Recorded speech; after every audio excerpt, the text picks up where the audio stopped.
Good morning সকলকে। Welcome to Edupedia. তোমাদের daily current অ্যাফেয়ার্সের যে কোয়েশ্চেনগুলো আজকে রয়েছে সেগুলো একটু দেখে নাও। তোমাদের ডেলি কারেন্ট অ্যাফেয়ার্স প্রত্যেক দিন সকালবেলা 8টার সময় হয়। তবে এটা তোমাদের নেক্সট উইক থেকে আমরা 8:30 থেকে পড়াবো। ঠিক আছে, সকাল 8:30 থেকে তোমাদের কারেন্ট অ্যাফেয়ার্স ক্লাস হবে এবং তোমাদের জিকে ক্লাস সন্ধেবেলা 8টা থেকে পাও এবং আরও একটা এক্সট্রা ক্লাস তোমরা পাবে 9টা থেকে। ঠিক আছে, চলো শুরু করা যাক।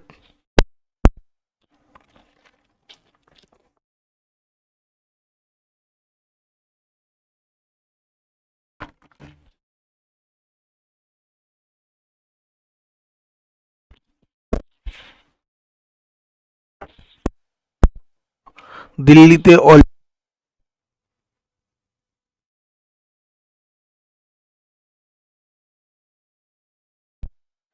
ডোংরি, নেপালি, সাঁওতালি। সঠিক উত্তর সাঁওতালি ভাষা।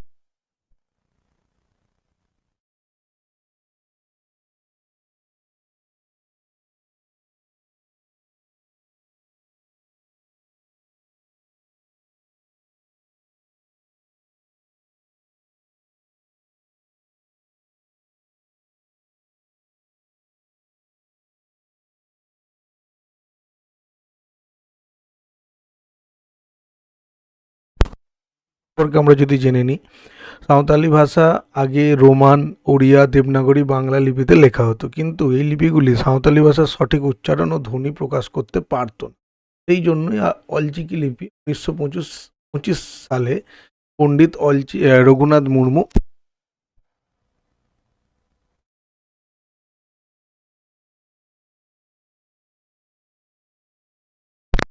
সংশোধন 2003-এর সাপেক্ষে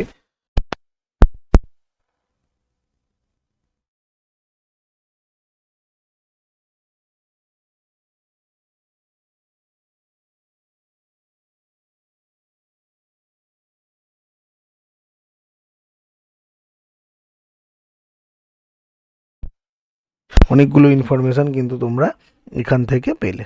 ঠিক আছে, পরের প্রশ্ন, ভাববা ভারত ভূষণ অ্যাওয়ার্ড কোন প্রতিষ্ঠান চালু করেছে? সঠিক উত্তর হচ্ছে ঈশা ফাউন্ডেশন। ঠিক আছে, কারা চালু করেছে? এটা চালু করেছে ঈশা ফাউন্ডেশন। সদ্গুরু জাগ্গি বাসুদেব ঈশা ফাউন্ডেশনের তিনি জাতি নির্মাণে অসাধারণ অবদান রাখা ব্যক্তিদের সম্মানিত করার জন্য ভাববা ভারত ভূষণ অ্যাওয়ার্ড চালু করে। স্থান হচ্ছে ঈশা যোগা সেন্টার, কোয়েম্বাটুর, তামিলনাড়ু। এর উদ্দেশ্য কি? যে সমস্ত নাগরিকদের কাজ ভারতের সামাজিক, সাংস্কৃতিক, প্রযুক্তিগত নিরাপত্তা কাঠামোকে শক্তিশালী করেছে। এবছর মোট 9 জন ব্যক্তিকে এই সম্মান জানানো হয়েছে। এর মধ্যে যিনি ব্যাডমিন্টন প্লেয়ারও একজন রয়েছেন, তিনি হচ্ছেন সাইনা নেহওয়াল। এটা মনে রাখবে একটু। ঠিক আছে, সাইনা নেহওয়াল কিন্তু এই পুরস্কার পেয়েছেন। এছাড়া বিজ্ঞানের এতে আমি লিস্টটা দিয়ে দিচ্ছি। দেখো, এস কিরণ কুমার সায়েন্স টেকনোলজিতে ইসরোর চেয়ারম্যান প্রাক্তন। খ্যাতনাম ইসরো বিজ্ঞানী হচ্ছে নাম্বি নারায়ণ। এন রাজন আর্ট মানে সংস্কৃতি প্রখ্যাত বেহালা বাদক। Alarmel Valli arts and entertainment Bharatanatyam নৃত্যশিল্পী। Vikram Sampath literature and education. ইতিহাসবিদ সাইনা নেহওয়াল ব্যাডমিন্টন খেলোয়াড়। অপারেশন সিন্ধুর সাফল্যের জন্য ইন্ডিয়ান আর্ম ফোর্সের 3টে শাখাকে সম্মানিত করেছেন। তাদের ইন্ডিয়ান এয়ারফোর্সের western air command, Indian navy western naval command, Indian army southern command.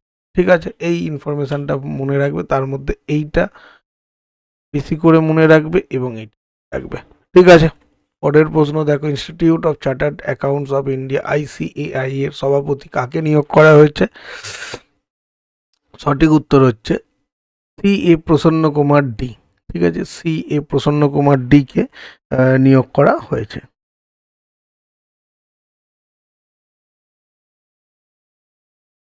প্রসন্ন Kumar D institute of chartered অ্যাকাউন্টসের সভাপতি হিসাবে নিয়োগ করেন। তিনি 74তম সভাপতি।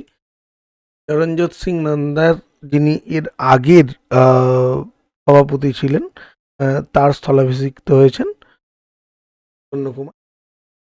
পরের প্রশ্ন, কোন রাজ্য ভারতে প্রথম কম্প্রিহেন্সিভ আরবান পলিসি গ্রহণ করে? তামিলনাড়ু, কেরালা, কর্ণাটক, মহারাষ্ট্র। সঠিক উত্তর কি? কেরল। অপশান বি হচ্ছে কারেক্ট আনসার। কারা গ্রহণ করেছে? কেরালা গ্রহণ করে। কেরালার সম্পর্কে যদি আমরা জানি, হচ্ছে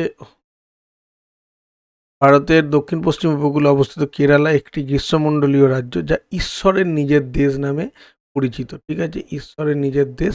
এর উপকূল রেখা 590 কিলোমিটার। সবুজ পশ্চিমঘাট পর্বতমালা রয়েছে। এখানে সাক্ষরতার হার খুব বেশি এবং এখানে আয়ুর্বেদ, মশলা এবং চা। মশলা এখানে প্রচণ্ড পরিমাণে পাওয়া যায়। এখানে নৃত্য হচ্ছে কি? কথাকলি নৃত্য। ঠিক আছে, এই ইনফরমেশানগুলো মনে রাখবে।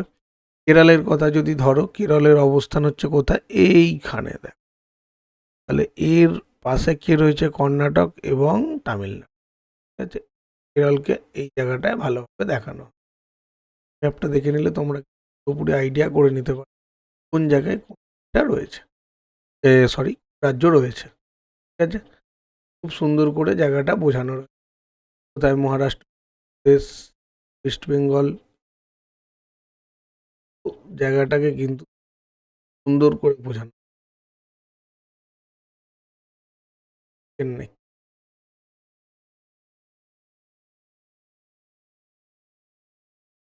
কেরালা আগামী 25 বছরের উন্নয়নের জন্য একটি কম্প্রিহেন্সিভ আরবান পলিসি অনুমোদন দিয়েছে। ফলে কেরালা নীতি গ্রহণকারীরা দেশের প্রথম রাজ্যে পরিণত হয়।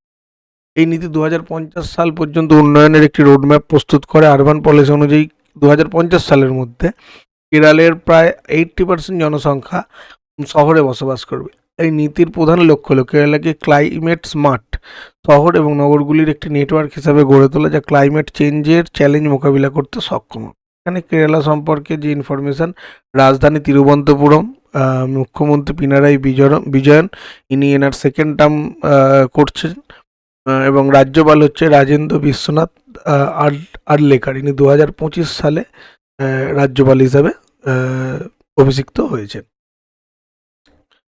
সংবাদে উল্লিখিত পিটন ডে লা ফার্নেস আগ্নেয়গিরিটি কোন মহাসাগরে অবস্থিত? পিটন ডে লা ফার্নেস ভলক্যানো, এটা ভারত মহাসাগরে অবস্থিত। এবং এটা দেখো মাদাগাস্কারের কাছে একটা জায়গা রয়েছে, লা রিউনিয়ন দ্বীপ। ঠিক আছে, এই যে লা রিউনিয়ন দ্বীপ, এটা ফ্রান্সের অন্তর্ভুক্ত। এই জায়গায় অবস্থিত। ঠিক আছে, এই যে লা রিউনিয়ন দ্বীপ ভারত মহাসাগরে অবস্থিত। এটা বিশ্বের অন্যতম সক্রিয় আগ্নেয়গিরি। ফেব্রুয়ারি 2026-এ এতে এই বছরের দ্বিতীয় বড় অগ্নুৎপাত। মাদাগাস্কারের পূর্ব দিক পশ্চিম ভারত মহাসাগরে অবস্থিত। ঠিক আছে, এটা মাদাগাস্কার দ্বীপ। এর এখানে লা রিউনিয়ন দ্বীপ অবস্থিত। ঠিক আছে, এবং ইন্ডিয়ান, বুঝতেই পারছো, ভারত মহাসাগর। নর্থ ব্লক ও সাউথ ব্লকে অবস্থিত পুরনো প্রশাসনিক কেন্দ্রগুলোকে কোন জাদুঘরে রূপান্তর করা হচ্ছে? কি? যুগ যুগিন ভারত ন্যাশনাল মিউজিয়াম। যুগ যুগিন ভারত ন্যাশনাল মিউজিয়াম এখানে রূপান্তর করা হচ্ছে। এ সম্পর্কে তো আমরা যদি কিছু ইনফরমেশান জেনে নিই, সেটা হচ্ছে কি, কেন্দ্রীয় মন্ত্রিসভা নর্থ ব্লক ও সাউথ ব্লককে যুগ যুগিন ভারত ন্যাশনাল মিউজিয়াম রূপান্তরের অনুমোদন দিয়েছে। এটা ব্রিটিশ আমলে নির্মিত হয়েছিল। নর্থ ব্লক এবং সাউথ ব্লক দীর্ঘদিন ধরে ভারতের প্রশাসনিক কেন্দ্র হিসেবে ব্যবহৃত হয়েছে। নর্থ ব্লকে আগে কী ছিল? এখানে অর্থমন্ত্রক, স্বরাষ্ট্রমন্ত্রক কার্য পরিচালনা করতো। সাউথ ব্লকে কী হতো? পিএমও, প্রতিরক্ষা মন্ত্রক, পররাষ্ট্রমন্ত্রক অর্থাৎ external affairs, PMO, ministry of defence, এগুলো ছিল। পিএমও নতুন ভবনে স্থানান্তরিত হয়েছে। এটা সেবাতীর্থ রাখা হয়েছে, যেটা আমরা তোমাদের আগেই ডিসকাস করেছি আগের ক্লাসে। যুগযুগিন ভারত মিউজিয়াম সম্পর্কে আমরা যদি বলি, বিশ্বের বৃহত্তম জাদুঘর হচ্ছে সম্পূর্ণ প্রস্তুত হলে প্যারিসের লুভর মিউজিয়াম যেটা রয়েছে, লুভর মিউজিয়াম যেটা রয়েছে, সেটাকে সাজিয়ে বিশ্বের বড় জাদুঘরে পরিণত হবে।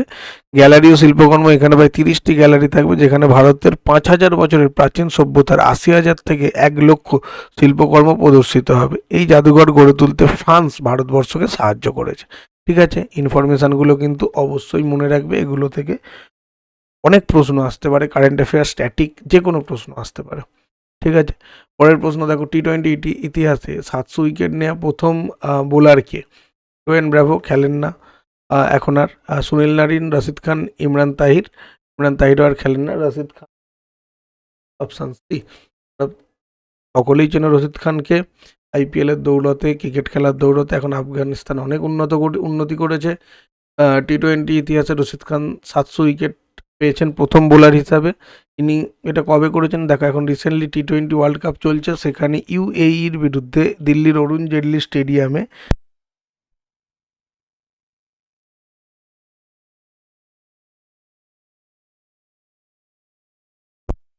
আচ্ছা,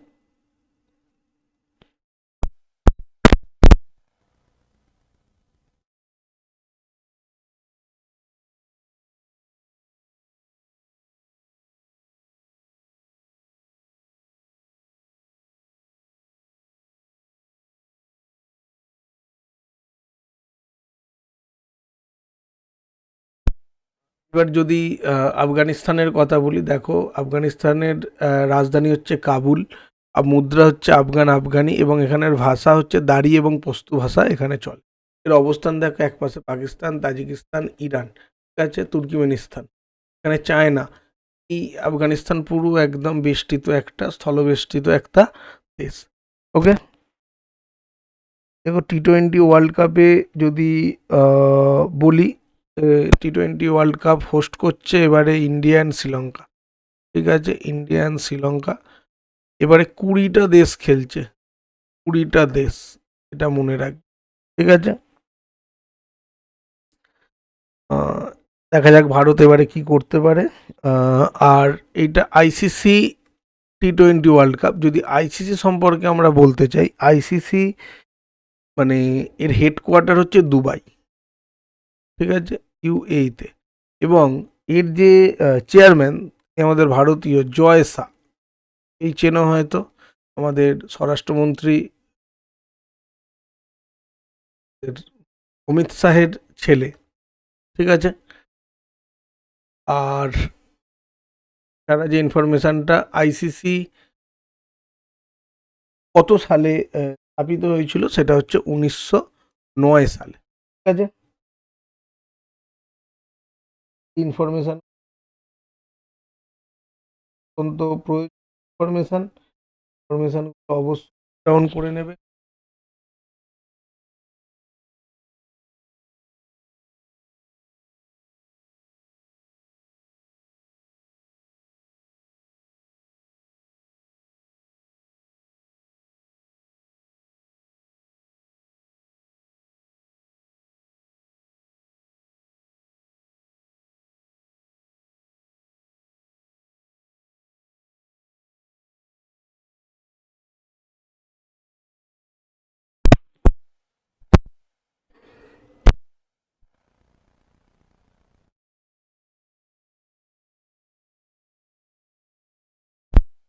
ইনফরমেশন যেটা বলা হলো না, অমিত শাহের ব্যাপারটা। অমিত শাহ আমাদের হোম মিনিস্টার, ঠিক আছে, স্বরাষ্ট্রমন্ত্রী, যেটা আমি বলতে গিয়ে থেমে গেলাম, স্বরাষ্ট্রমন্ত্রী অমিত শাহ। ওকে, আফ্রিকান ইউনিয়নের 39তম শীর্ষ সম্মেলন কোথায় অনুষ্ঠিত হয়েছে? কায়রো, মিশর, নাইরোবি, কেনিয়া, জোহানেসবার্গ, দক্ষিণ আফ্রিকা, আদিস আবাবা, ইথিওপিয়া। সঠিক উত্তর কি? না, আদিস আবাবা, ইথিওপিয়া। এটা এর লোগো আফ্রিকান ইউনিয়নের, এবং এই জায়গাটায় সমস্ত কান্ট্রিগুলোকে বোঝানো হয়েছে, ঠিক আছে। আফ্রিকান ইউনিয়নের 39তম শীর্ষ সম্মেলন আদিস আবাবা, ইথিওপিয়ায় অনুষ্ঠিত হয়েছে। এই সম্মেলনগুলির উদ্দেশ্য হচ্ছে আফ্রিকান দেশগুলির মধ্যে ঐক্য, শান্তি, অর্থনৈতিক উন্নয়ন এবং ওয়াটার হাইজিন সহ সাস্টেনেবল ডেভেলপমেন্ট গোল এসডিজি এর সহযোগিতা জোরদার করা। আর যদি তুমি ইথিওপিয়ার কথা ভাবো, রাজধানী হচ্ছে আদিস আবাবা এবং মুদ্রা হচ্ছে ইথিওপিয়ান বীর। অবস্থান যদি দেখো এটা হচ্ছে ইথিওপিয়া, জিবুটি এখানে আছে, জিবুটি, Sudan, south Sudan, Uganda, Kenya, Somalia, ঠিক আছে। এই পুরো জায়গাটা বেষ্টিত, এখানে রয়েছে রেড সি, ঠিক আছে, আর বাব এল মান্ডেব সাগর। তো এই সমস্ত হচ্ছে ইথিওপিয়ার অবস্থানটা, তোমরা দেখলে সহজেই বুঝতে পারবে যে ইথিওপিয়া কোন স্থানে রয়েছে। পরের প্রশ্ন, BBC Indian sports women of the ইয়ার 2025 হিসাবে কাকে নির্বাচিত করা হয়েছে? মিতালি রাজ, হরমনপ্রীত কৌর, স্মৃতি মান্দানা, শেফালি ভার্মা। সঠিক উত্তর হচ্ছে স্মৃতি মান্দানা। সকলেই চেনো, ওমেন ওয়ার্ল্ড কাপ প্রত্যেকেই দেখেছো। তো স্মৃতি মান্দানাকে বিবিসি ইন্ডিয়ান স্পোর্টস ওমেন 2025 হিসেবে নির্বাচিত করা হয়েছে। তিনি 2025 সালে 1703 আন্তর্জাতিক রান করেন, যা কোনো মহিলা খেলোয়াড়ের এক ক্যালেন্ডার ইয়ারে করা সর্বোচ্চ রান।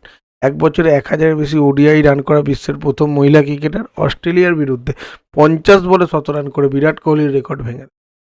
ঠিক আছে, যদি অন্যান্য উইনার যদি হয় সেটা হচ্ছে এমার্জিং প্লেয়ার অফ দ্য ইয়ার, এটা হচ্ছে দিব্যা দেশমুখ দাবা। 20 বছর বয়সে 5 ওমেন ওয়ার্ল্ড কাপ জিতে ইতিহাস সৃষ্টি করেন। Para sports women of the year Preethi Pal athletics. 2024 para অলিম্পিকে 2টো ব্রোঞ্জ পদক জয় করেছেন। লাইফ টাইম অ্যাচিভমেন্ট অ্যাওয়ার্ড পেয়েছেন অঞ্জলি ভাগবত। শুটিংয়ে অলিম্পিক ফাইনালে পৌঁছানো প্রথম ভারতের মহিলা শুটার। ঠিক আছে, ইনফরমেশানগুলো মনে রাখবে। যদি স্মৃতি মান্দানার কথা বলতে হয় তাহলে স্মৃতি মান্দানার কয়েকটা ইনফরমেশান জেনে রাখো। 2019 সালে তিনি অর্জুন পুরস্কার, ঠিক আছে, 2019 সালে তিনি অর্জুন পুরস্কার পান। এবং ICC cricketer of the world হন 2024 সালে। আইসিসি ক্রিকেটার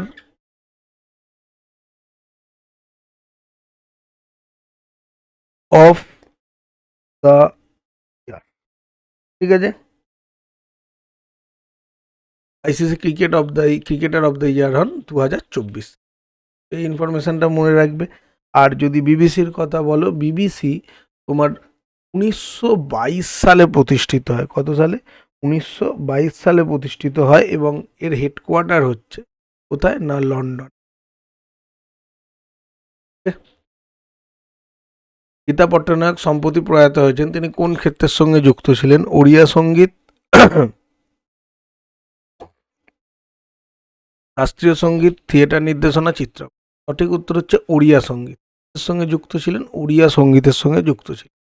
ওড়িয়া সঙ্গীত শিল্পী গীতা পট্টনায়ক ব্রেন স্ট্রোকের কারণে প্রয়াত হয়েছেন ফেব্রুয়ারি 2026-এ কটক, উড়িষ্যায়। 73 বছর বয়সে তার মৃত্যু হয় উড়িষ্যার কটকে। তাকে ওড়িয়া সঙ্গীতের স্বর্ণযুগের অন্যতম প্রভাবশালী কণ্ঠস্বর হিসাবে বিবেচনা করা হয়। ঠিক আছে, তো এই টপ কোশ্চেন টাইপগুলো মনে রাখবে, কোশ্চেনগুলো দেখে রাখবে। এখানে বেশ কিছু ইম্পর্ট্যান্ট কোয়েশ্চেন এবং ইম্পর্ট্যান্ট ইনফরমেশান রয়েছে। তোমরা প্রত্যেক দিন সকালে 8:30টায় কারেন্ট অ্যাফেয়ার্স ক্লাস পাবে এবং সন্ধ্যেবেলা 8টা এবং 9টা দুটো জিকে ক্লাস পাবে। কি রিলেটেড জিকে ক্লাস সেটা তোমাদের পরে জানিয়ে দেওয়া হবে। Thank you.